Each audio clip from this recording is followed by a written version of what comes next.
உங்களோட ஆசீர்வாதம் எல்லாமே நடக்குனது ஆரம்பத்துல இருந்தே உங்க ஆசீர்வாதம். நாங்க இவ்வளவு தூரம் வந்தது காரணமே நீங்க தான். 2009 வந்து உங்களை பார்த்தோம். அதுக்கப்புறம் இன்னைக்கு நாங்க நல்லா இருக்கோம். காரணமே நீங்க தான். ஆனா சொந்த வீடெல்லாம் வாங்குவீங்கன்னு எதிர்பார்க்கல.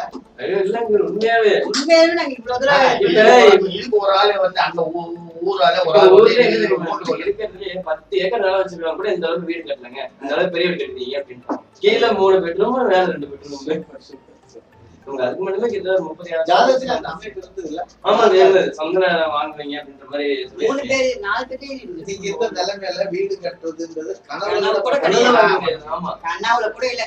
கார் கூட கனவுல இல்ல. அது கூட கனவுல இல்ல. அதெல்லாம் நம்ப முடியாத விஷயம் இல்ல. கார் தான் ஃபர்ஸ்ட் நம்ப முடியாத விஷயமே. அந்த பழைய கார், அப்புறம் செகண்ட் வாங்குச்சு, அப்புறம் இது புதுசு, அப்புறம் வீடு கட்டுறது. பூஜை எல்லாம் கரெக்டா பண்ணிட்டீங்க. அது நீங்க சொல்லி அதை ஃபாலோ பண்ணிட்டாங்க.